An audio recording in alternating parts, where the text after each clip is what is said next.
Well, hello, guys. This is Queasy Pixie, your caregiver supporter. I pray you are having a great day. Yes, it's a bit windy outside and it's starting to get colder, but hey, here we go. Psychological and emotional impact. While dialysis can extend life, it can also take a toll on mental health. The frequency and time commitment of dialysis sessions, along with the physical strain of the procedure, can lead to feelings of depression, anxiety, or burnout. It's important to seek support from healthcare providers, friends, family, and support groups to cope with the psychological and the emotional stresses of dialysis.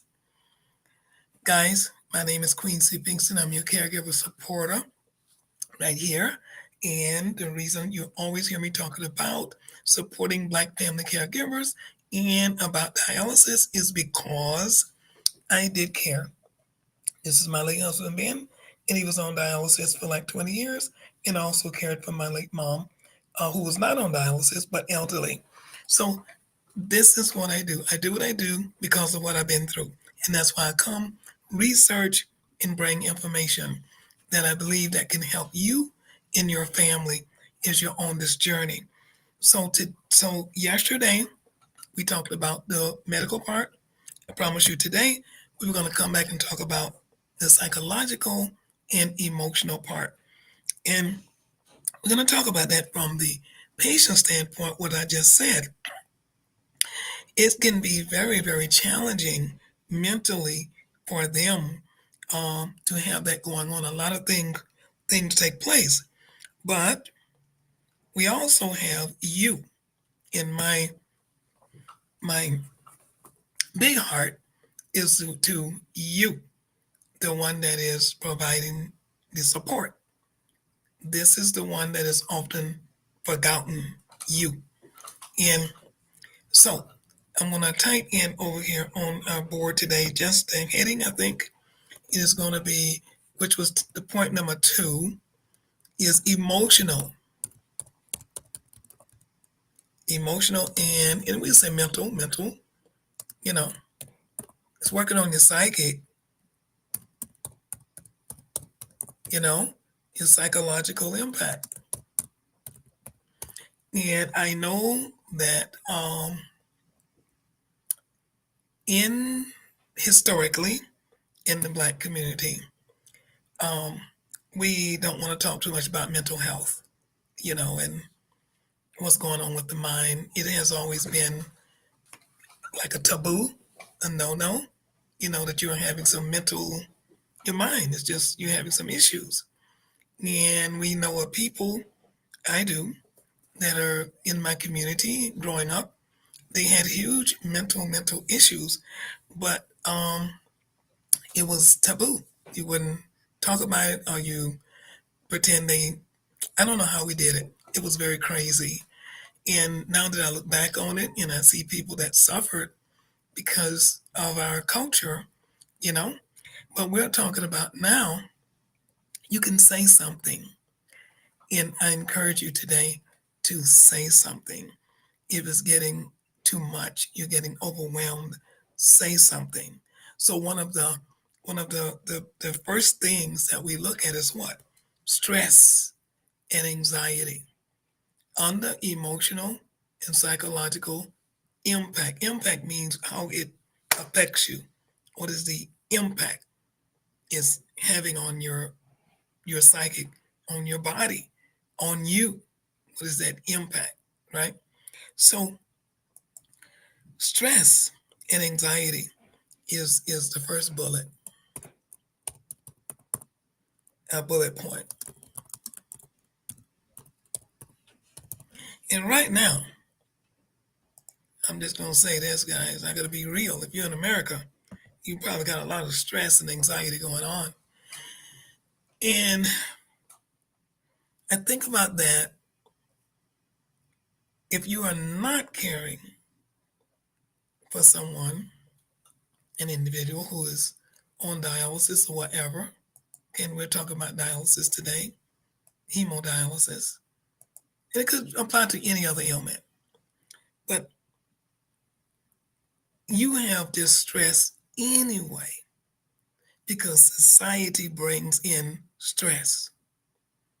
We got stress coming in from all sides, guys. I mean, if you, from the political standpoint, the world is upside down now. You already know. And so now here you are, you've been dealing with this situation that your loved one is involved in, been diagnosed with. You were trying to manage, trying to get things together financially, spiritually.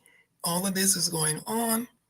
And then all of a sudden, it's like now the world has went upside down. Things that you were thinking were going to be there is like shaky now. We don't know. I had a piece of lint on my fingertip. We don't know if they're going to be there. And so you're saying, but wait a minute. I thought you were ministering the word. I thought you brought hope. Yes, I am. But we have to face reality. You cannot heal the wound if you deny that the wound is there. We got to know that the wound is there. Yeah, we just don't want it to get. Our last video was talk about infection. We don't want an infection. We don't want any sepsis. We don't want any poisons in there. So we got to get that thing, get it out, right?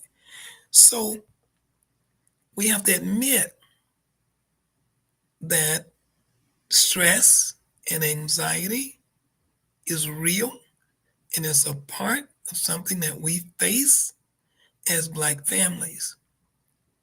As Black families. Now, if you're not dealing with dialysis, and I know the statistics show with the National Kidney Foundation that we are way, way, way up the list. We are up the list. High up the list, as a matter of fact. We are, what? 60-something%, I think they said. I have to get the statistics correct. I think it is. We are high up the list, on dialysis. Be it home, hemo, whatever you're doing. The point of it is, the bottom line of it is kidney failure. It's kidney failure. So you and me and I, as the caregivers, we in turn do not want to be in that number. And yet we are trying our best to support our loved one that is already in that number. And with all of the other stresses coming in from the outside, it can really kind of get you going. So the frequent and time-consuming nature of dialysis can lead to significant stress and anxiety for both patients and their families. Because like I said before, it's not something that you can, maybe we will, and maybe we won't. No, that's not the way it works. There's not going to be any maybes in this one. This is the real deal. And there's no vacation, and there's no sick leave from this. The only sick leave you're going to get from this one is, unfortunately, if you're going to the hospital. That's your sick leave. You've had an issue, and now you're in the hospital. Otherwise, that's it. That's your sick leave. So for you, and I have my favorite hymn that I want to share with you too. I love it. For you, the first thing you want to never forget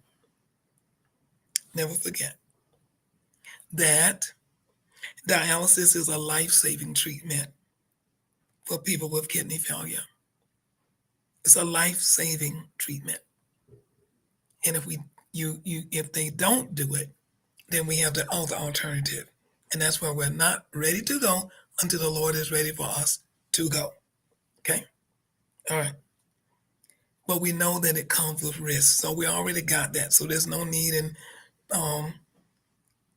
we get over the fact now of biting our nails and stressing ourselves and doing the things because we said, no, no, no, no, no. Okay, it's a life-saving procedure and it comes with risk. So get away, nerves, torment, or whatever. We know that this is going to happen. We got to face this. This is a part of it. We got that part. Okay. We know what it is, right? We know some of the side effects. We talked about that in the other video. If you didn't get that, make sure you go and you see. But while dialysis can extend life, it can also take a toll on your psychic. The frequency, again, 3 days a week, forever, unless there's a transplant or death. That's what's going to happen. 3 hours, 3.5 hours, 4 hours, committed. That's what's going to happen. Or there's one other alternative, like I told you before, that happened to a lady minister that I knew. It could be, now, they can kick in again. Please always remember that. Loved one. They can kick in again. So I said, it's going to be dialysis, if it's transplant, and they can kick in again. But that's where we are. And they're doing a lot of things on transplants now. I think they've been testing the pig, kidney from the pig, and they're working on some other things. So that's working on. I'm not sure where we are with the computers, with AI, and all of the things that we have out there. I don't know what they'll be coming up with within the next 5 years. I have no idea. It might have a whole nother way to deal with this. And that would be good. But in the meantime, we're dealing with today. We have today. Okay? So it can take a toll on our mental health. The frequency and the time commitment of dialysis sessions, along with what? The physical strain of the procedure can lead to what? Feelings of, now here we go with depression. That's when you ever felt like you just didn't want to get up in the morning? You just wanted to pull all the shades down, keep it dark, keep the cover over your head, and just figure, hey, it's just not there. It's just not there. Why am I even doing this?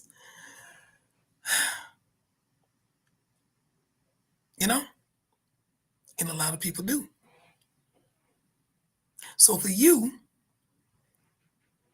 you're like trying to bring that extra support. Honey, we got to do this. We want you to stay around. Do you want to stay around? We got the kids. You want to see your grandkids. We got this. We got that. All of those things is coming now from you, because you now are bringing out of you the encouragement, the emotional support, while at the meantime, you're dealing with your own fighting off depression. My God, Lord, help me. Will I be able to just keep doing this?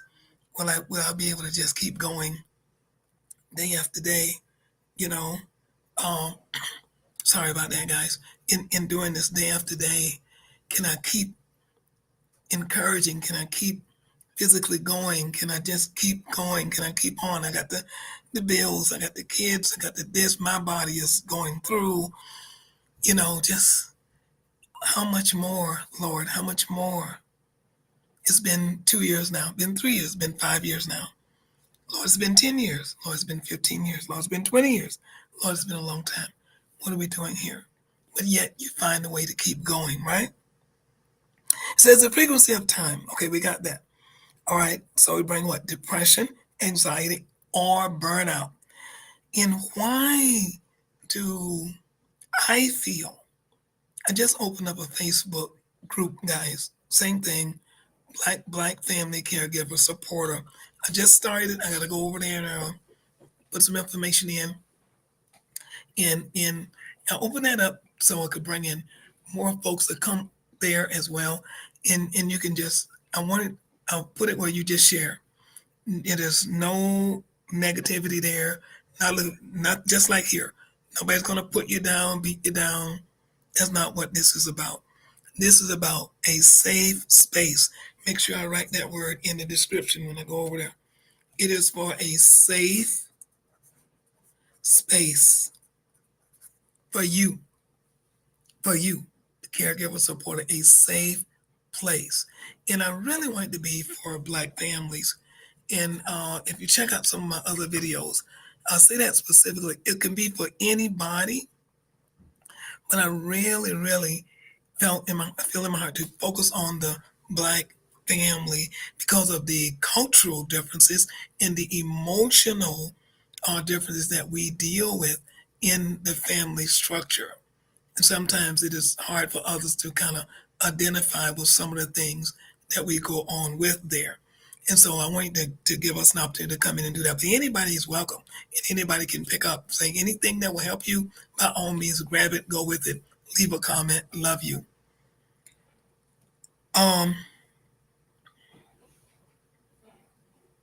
Burnout, we've talked about burnout. Burnout is when, like, there's just nothing left.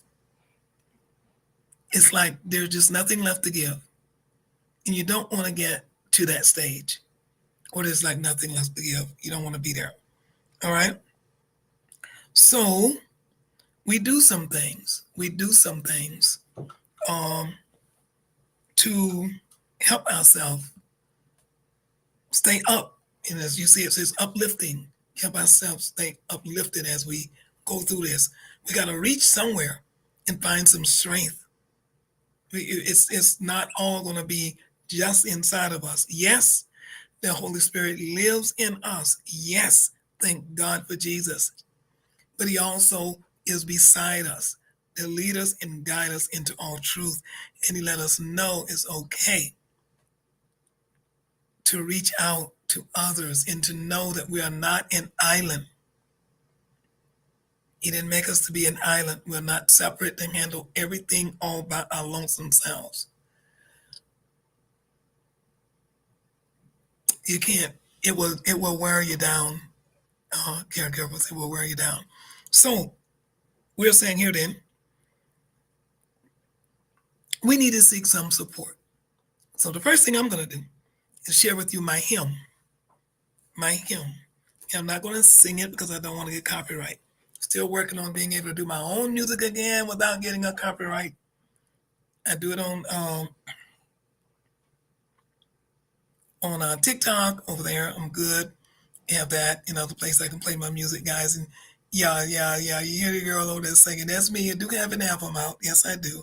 It is called No Longer Bound by Queen C. Pinkston. You can pick it up on Amazon if you still shop there, or you can get it right here on YouTube. There's a channel there. You can actually see it on my channel. All the music is really on my channel as well. Okay, but my favorite hymn, and I've been on this hymn a couple of days this week. It has really, really blessed me. I love the old hymns. I have a book here called it's actually like a hymnology book, study of hymns. And it gives you the hymn, and then it gives you information about the author, the person that wrote this hymn. So this hymn is an old hymn. It's called My Hope is Built on Nothing Less. Now, this is an uplifting hymn for me. It says, if you've ever heard this hymn, please leave it in the comment, right? Let me know. It says, my hope is built on nothing less than Jesus' blood and righteousness. He says, I dare not trust in the sweetest frame, but wholly lean on Jesus' name. On Christ, the solid rock I stand. I almost want to sing it. All other ground is sinking sand. All other ground is sinking sand. He says, when darkness veils his lovely face, I rest on his unchanging grace. His every high and stormy gale, my anchor holds within the veil. You had a good grip, you had a good grip. His oath, his covenant, his blood. Support me in the whelming flood. When all around my soul gives way, he then is all my hope and stay. When when he shall come, when the trumpet sound, oh may I then in him be found, dressed in his righteousness alone, faultless to stand before his throne. That was by Edward Mote, M-O-T-E. He wrote that way. He was born in 1797. In just a quick minute on this, because this is uplifting. This is working on our psychic. This is working on our mental. See, you can't just listen to the negative all the time. You can't just listen to the bad things that are going on in the news all the time. And then yet you're with your loved one and it just looks like things are not getting any better, or maybe they're having a bad day. Maybe it wasn't a good day at dialysis. Maybe things just didn't go right. Or maybe you ended up having to, you got a call and they had to rush them to the hospital, or something had to happen. Maybe you had to throw down everything, this drop whatever you were doing. Maybe you had to, you see, and just go. But you say, my God, my God, my God, what can I do? And you say, whoa, wait a minute. It's on Christ, the solid rock, I stand. I'm standing on Christ. I'm standing on the word of God. I'm standing on hope. God, you got me. God, you got me. When all around me is sinking sand, it seems like all around me is going away. This is going down financially. This is going down over here. This is happening over here. Some people have a saying. They just say, when it rains, it pours. I don't really care too much for quoting that when it's talking about troubles or hard times. I don't know. I just try to find another way because I don't want to invite in more. Okay, one thing happened. Well, now what else is going to happen? Well, here it comes, something else. Well, now we got this. Well, now we got that. Well, this is going to go that. No, you got to stop it. I stop it. I just don't. Why do I do that? Because the Bible says in Proverbs 18:21 that death and life is in the power of the tongue. So I speak life. I prefer to speak life. Okay, I'm in the midst of it. Ground is sinking, but I'm coming out. Coming out of here. It's getting better. I'm not going down. I'm not going down. I'm coming up. I'm coming up. My hope is in the Lord. God, you get me out. You're going to work this out. We getting out of this. I know. I used to say this all the time to the doctors. For my psychic, when my husband would be in the hospital and we're having an issue of something, whatever, be it amputation, be it open heart, be it whatever I can remember. I can remember the open heart one. Guys, it's on my other videos. I shared this in here with a couple of you here because we're talking about uplifting Black families as they conquer hemodialysis. And then I tell you why this guy wrote this hymn here. But it was a time. It was in 2008, and he was having open heart surgeries. I said it right, surgeries. I thought it was going to be a surgery, but it ended up being surgeries. What do I mean? So we go there, and he goes in for his first, thinking, hoping me the only one, but it wasn't. And they operate because he had to have a valve replacement in his heart. The doctor comes back, and I'm praying, calling on my hope, my strength in the Lord. Got me some prayer warriors there with me. Reach out to Minister Shem. Thank you for being there with me, Minister Smith. And she was standing there with me, and we were praying. And I think one while then my mom was with me on one, and we were praying and just believing God. And now it's okay to have tears because tears was coming down my eyes.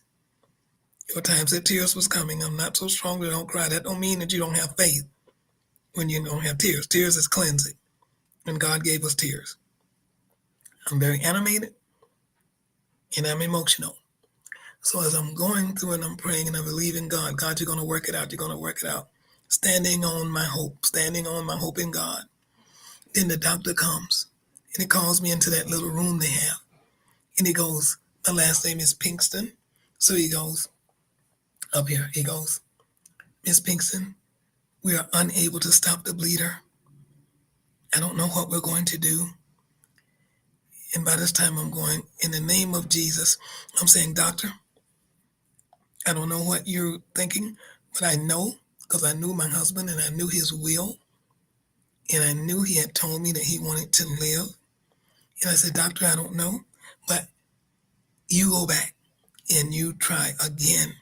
And he went back and we are still holding hands and we are still praying and we're still standing and I'm worshiping and trusting God. And I'm believing God because I had to, because otherwise I would have lost it up here. All I had to hold on to was my faith. All I had to hold on to was trusting God that he could do this, that it was not his time and he could bring us through. So I kept doing that. I kept praying and praying and praying. Lo and behold, the doctor comes back. Miss Pinkston calls me back into the room again. So we go back in. We've done all we can do. Can't find the bleeder. By this time, my husband is swelling because of the fluid that is getting into his body because in surgery, the IVs and all the stuff is going on. His body is expanding now. He's almost becoming like two people. And I'm like, Doc, I don't know, but all I know is this. He is fighting, and he told me he wanted to live. So I'm going to ask you to go back one more time. This was time number 3. The cardiologist looked at me and he said, you know, you are right. He is fighting. And I'm a believer as well. He had never told me that before. He says, I'm a believer as well. He said, you keep doing what you're doing and I'm going back. He says, now I want you to know, he's swollen. So I might have to leave his chest not sutured for a while until we get the swelling down. So I don't want you to be surprised. He said, but I am going back. And he went back. And he got the bleeder. Now, I wasn't concerned about him being swollen because I knew he's on hemodialysis. He couldn't get rid of the fluid. They had to start doing treatments after they kept him alive. They couldn't do treatments while he was on the operating table. That wouldn't work. I worked in surgery, so I know that. But he was alive. And they brought him to ICU, surgical ICU. And even though he was still in an induced, it's called induced coma. An induced coma. That's where they have to put you to sleep so you don't do unnecessary movement. You're not moving about because remember, he had had all that traumatic surgery. Remember, his chest was not closed. They had to wait till the swelling go down so they could bring everything back together, the skin and everything back together to close it. But he was able to, it was secured and covered securely. No infection was able to get in, thank God, and plus he was given him treatment for it. But he was alive, and I just kept worshiping God, and I kept worshiping God. And I don't know what hymn it was, just this hymn is on my mind today. That my hope is built on nothing less than Jesus' blood and his righteousness. But that was my hope. And I stood on that ground. I stood on that word. And I believed God with everything that was in me. And my sister in the Lord believed God with me, and we prayed and we worshiped. And that uplifted my spirit. Many folk didn't understand, I'm sure. But, my psychic, I was in such a zone of fighting spiritually for my loved one until I actually did not even notice who was around me. I didn't even notice the other people that were there. I'm sure they were. They were going in and out because they were waiting on their loved ones as well and doing things. But I was over in a little corner. God had granted me a little corner area there that I could get in and that we could pray and worship and not disturb anyone. And that's where I went. That was my focus. I had to keep my psychic. I had to keep my mind. I had to keep it stayed on the Lord. I had to believe and know that he would bring me through. And he did. Now you might say, but what if he didn't? Well, then I would have done like King David did. I would have worshiped the Lord that he did what he knew he had to do. But I also know that God answers our requests. And his request was that he wanted to live, and my request was that he would live. I felt within my heart that he needed to get some things right, and he knew he needed to get some things right. And God allowed him to get some things right with him. So this author, as we get ready to bring this to a close, this author, Edward Mote, yes, it says here, he wrote the song, My Hope is Built on Nothing Less. It says many of the British hymn writers were children of the clergy or came from middle or upper class backgrounds, he says. But not Edward, the guy that wrote this song. That his parents kept a pub in London.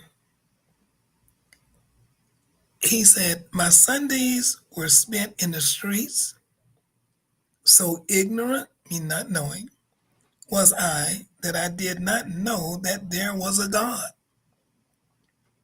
That was the guy that wrote this hymn. That's what he said.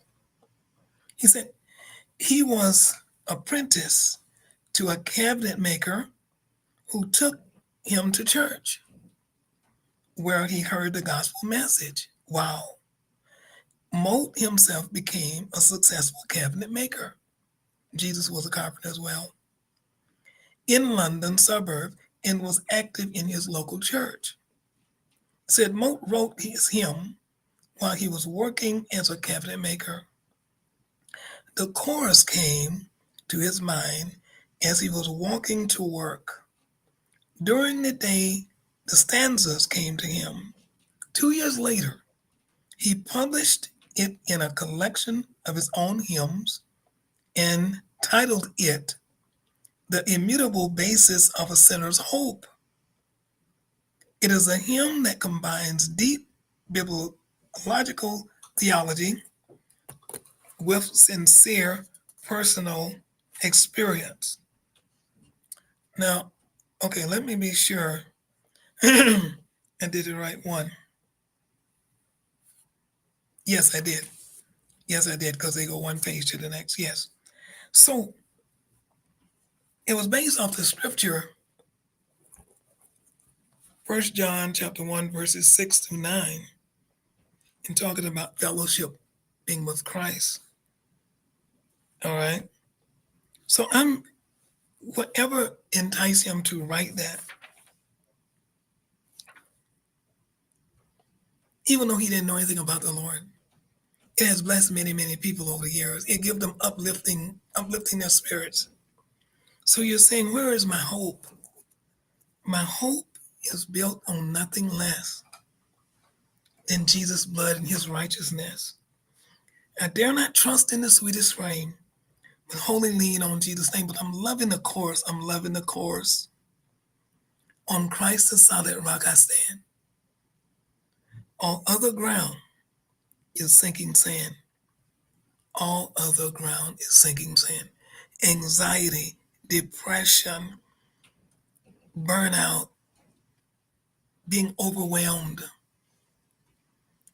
all the news, hearing all the things that are going on in the world. On Christ the solid rock I'll stand today. Depression is the physical strain and the lifestyle changes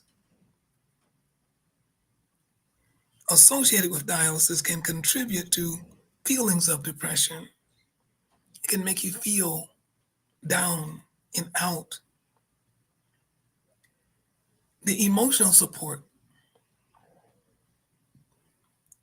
Black families often need emotional support to cope with the challenges of caregiving and the impact on their daily lives.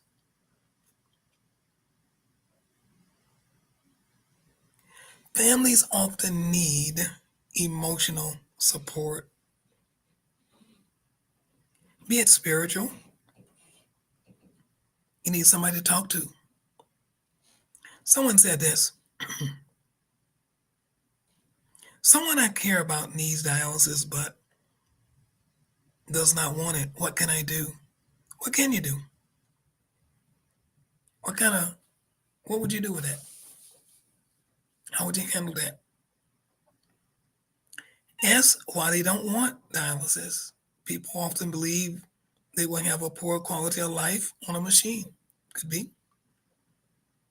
If many other illnesses are present, that may be true. Diabetes usually sometimes come in conjunction with hypertension, which are the two main causes of diabetes. What would you do? Where else can I turn to when I need support as a patient or for you and me, the caregiver? Where can we go? Well, I do have a couple of resources here. And as a matter of fact, I'm looking to, I'm going to do that today. I have a call, and after the call, I think I'm going to get over there to the National Kidney Foundation website, make sure I get my membership in. I think I want to be a part of that more so than ever. But you have your renal social worker. Always know that they are there. When I'm at work and the patients or the family members ask me a question pertaining to something, and I know it's not pertaining to what I'm doing, their actual physical health that I'm doing, because I'm a technician, putting them on the machine, giving them treatments, taking them off, doing various things of that sort. So if I'm not pertaining to me and what I do, then I know that I must direct them to another source. So if it's pertaining to anything, pertaining to mentally, pertaining to finances, any type of support in that area is either probably going to be the social worker, number one. If it's something to do with food, then that's going to be the dietitian. I can direct them to the dietitian. If it's something to do with their overall dialysis health, first thing I will do is direct them to the charge nurse. And then from the charge nurse, if she can't handle it, she's going to direct it to the physician. So there's a way of getting help. Don't ever feel that you are alone out there. There's ways to go. Bing, bing, bing, bing, bing. Just make it known. Make it known. So your renal or kidney social worker, your nurse or your doctor can answer your questions. You can also do research yourself too. Remember that. They can also point you to groups where you can find extra support. Here are some resources. And I told you before, the National Kidney Foundation, has an awful lot of information. I'm spending more and more time on their website than I've ever done before. And of the whole my 20 years of doing dialysis, I never really took the time to just really get involved with the National Kidney Foundation to find out what all that they have, how can they help me in this type of a thing, because I was too caught up into me, into what I was doing and giving care. Now remember, guys, the Lord let me know this group is going to grow. It won't be for everybody. Once people see the heading, Black families, dealing with hemodialysis, or once they see that, they go, I don't have nothing to do with dialysis, and that's not talking to me. I'm not over there, this case may be. And that's okay. But if you are, and you know somebody that are, this is where you want to be. This is where you want to be. You want to be involved here, and you want to be involved with my Facebook group. You want to be involved here. You want to get on YouTube, Twitter, wherever you are. Find me out there, leave a comment, share this video with somebody. Say, guys, I know that you're dealing with this. She might say something that can help you. She might have an avenue. And even though you're not maybe dealing with the kidney thing, you still are a family caregiver. So there might be some other avenues or something that she can say that will support you. That's the deal.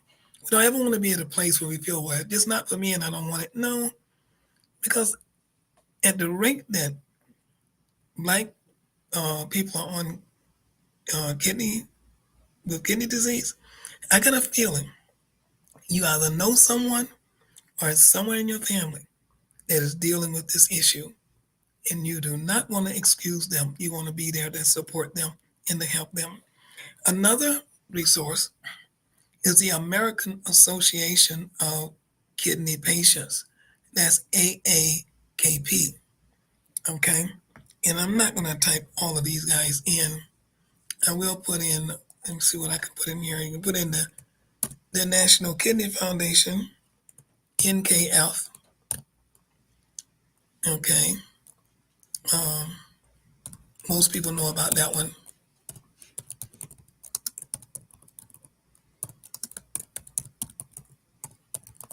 Most people know about that one. Okay, and there is the American Association of Kidney Patients.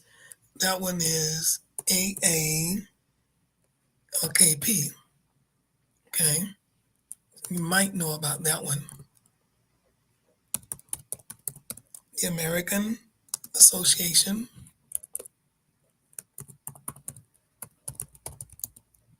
There's lots of information out here, guys.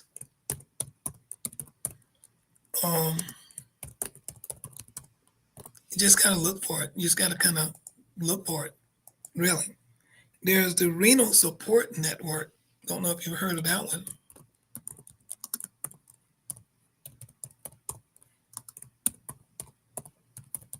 The Renal Support Network.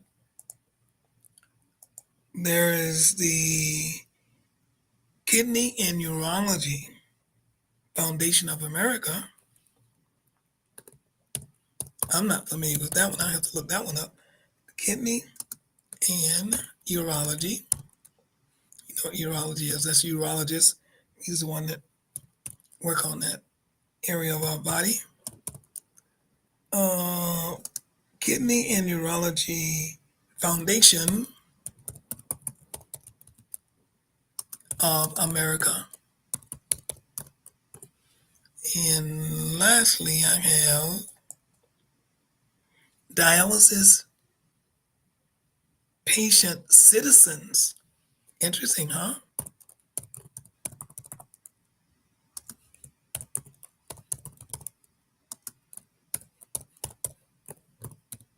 Dialysis Patient Citizens.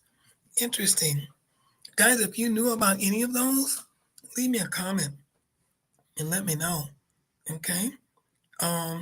Yeah, those are resources that are there. So the next thing that can affect our psychic emotionally is the financial burden. the financial burden, that can bring, that can bring you down like something else. Because the treatments, from what I can understand, is not cheap. Hemodialysis treatments are not cheap. No treatments are cheap. But can you imagine? Again, like I said, now you're not only getting the treatment, you got to see more than one doctor because you're seeing your primary doctor, you're seeing your renal urologist, your nephrology doctor. Sometimes that can be one or two. And if you got something else going on, you see what I'm saying? So you got a lot going on there. So the cost of the treatment itself is hemodialysis can be expensive, and families may struggle with the financial burden of ongoing medical expenses. Now, let me put a little business in the street. Some folks right now today are going to be dealing with, right? If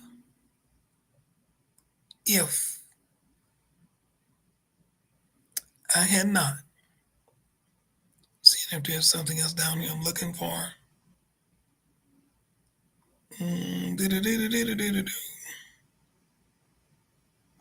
Yeah.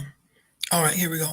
If I had not had these, if we had not had these resources, I would have been in a world of trouble. My husband worked hard and he was able to receive Social Security disability. I did a video on that. That really, really helped, even though now we're hearing in the wind. Maybe some don't want us to have that, even though you paid in for it. Okay? So it says here, how can I pay for my treatments? We'll probably do more on this. Just want to do a little bit. Many of the costs associated with hemodialysis, peritoneal dialysis, and kidney transplant are covered by. I need you to listen carefully because of what is being said from the White House all the way down to wherever. I need you to listen. The number one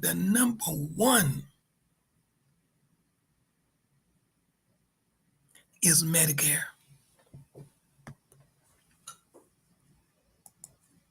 You say what? No, the number one is Medicare.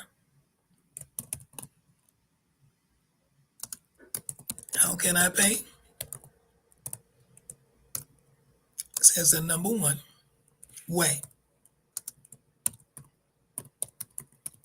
is Medicare.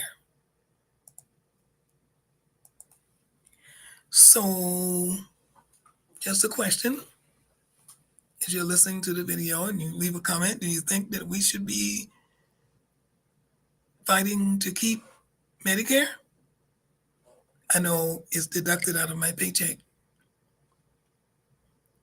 Yeah, it is standard. It's now secret. I think the payment is $185 they deduct out to pay for the insurance.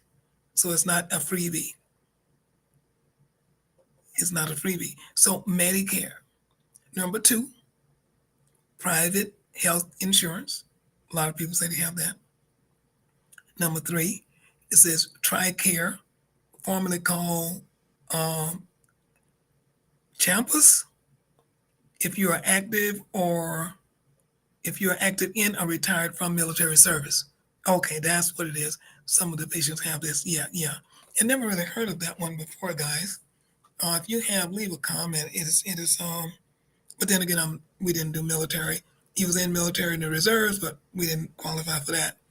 So we said private insurance. Okay, private insurance. And then the TRICARE. The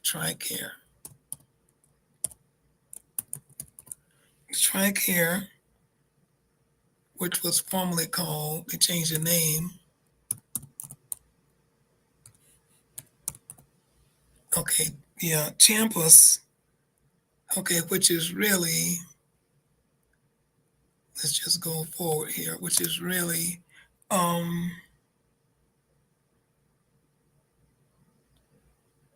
it's for active or or retired military service. So that's one for active or retired military service. So I'm just going to put military. Take that cap off, military service. Wow, wow, wow, guys. Just kind of put a different spin on things, right? So when you're listening now to what's coming at you from the news, guys, my hope is built on nothing less than Jesus' blood and righteousness. You think about how many, you see what the veterans now and the military people, you see why they're making noise. And some of them are on dialysis. I take care of vets every day. All right. And the next one is, after those three, the fourth one is veteran benefits. Veteran benefits now.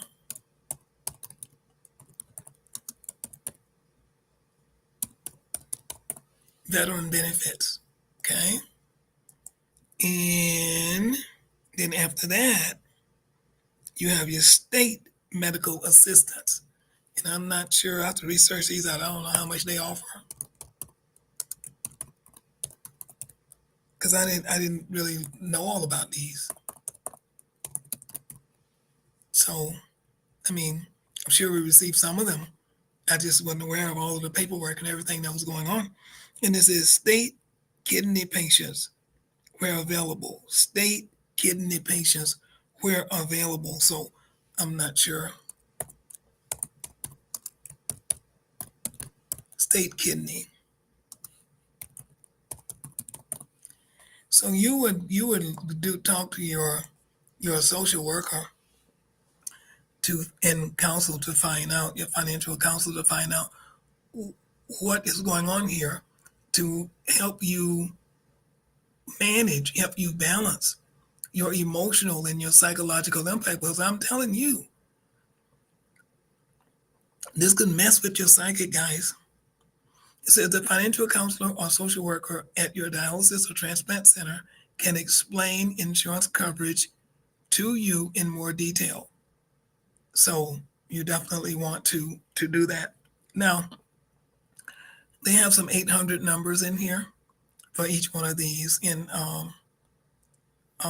yeah, I'm not sure if I'm going to put all of those in, but I can give you some. But you just make sure, the point of it is that you talk with your social worker and just let her know that you need some assistance, because that can mess with the mind. It can mess with the mind. And you're already dealing with a lot, and that can really bring on pressure, because there's a thought of a loss of income. There's a thought of a loss of income. Caregivers may need to reduce their working hours or leave their jobs to provide care, leading to a loss of income. So now let's end with this. So if you've already had to make some adjustments where maybe you had to cut back on your hours, that's what I had to do. I told you I was self-employed. So a lot of the contracts that I had to close them off. I can remember it plain as day. I had to close them off. Some of my largest contracts, I had to close them off, because I had gotten to the place where I had to do 24-hour care inside. I wasn't able to be out and about. And then the ones that were coming in, the clients, was very limited. So now there was a loss of income.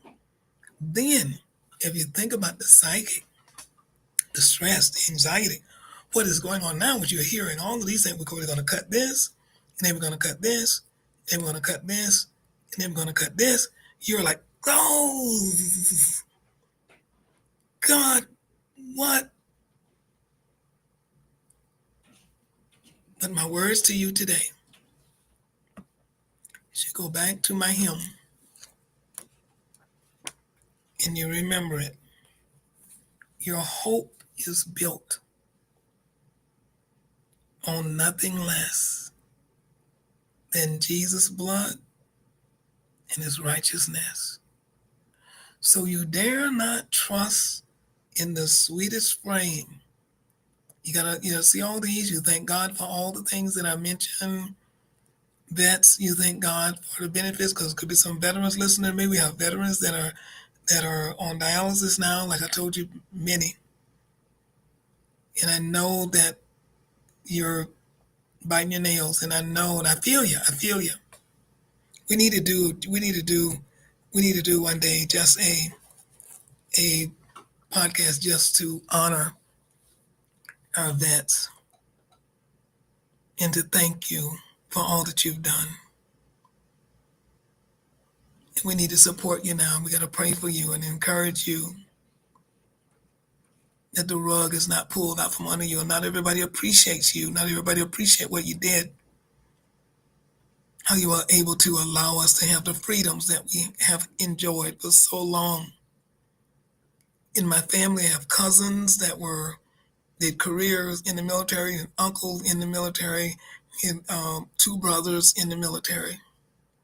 One in the Army, one in the Navy.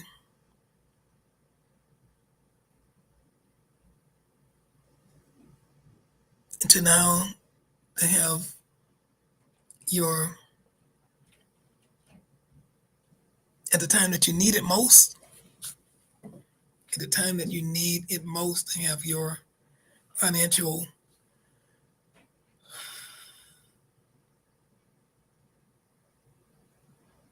funds shaky, unnerving, and you might not be if you're on dialysis, and yeah, might not be if you're on dialysis, you're not in your best of health. So you're saying, well, okay, now if they take that away, what am I going to do? I got to take care of my family. I got to take care of this. I got to pay these bills. And then they're going to cut Obamacare. They're going to cut Affordable Care Act. They're going to cut this. They're going to cut that. Where are we going? I pray for you today that on Christ, the solid rock, you stand. That you see all other ground is sinking sand. Whatever they cut, they cut, they cut. God's got you. I don't know how, but we're going to get through this. Caregivers, don't you dare throw in the towel. Encourage your family member. Encourage that vet. Encourage that vet. All the vets and all the ones that are, encourage them. Let them know that God has not forgotten you. You're going to hold on. We're going to get through this. Don't you dare lose it. Don't you lose it. On Christ, the solid rock, you stand. All of the ground is sinking sand. God's got you. I don't know how, but don't you give up. You stay encouraged.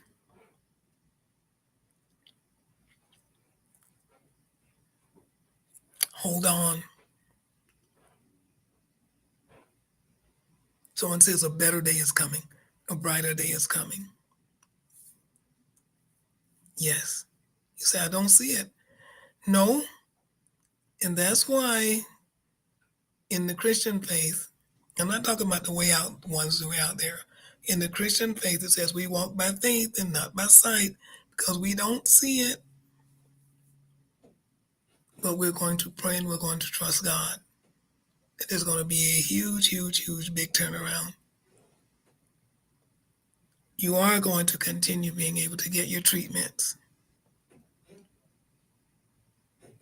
Family members, they're going to be okay. You pray together, you encourage each other, you trust each other. Join the podcast. Share the podcast. Share the hope.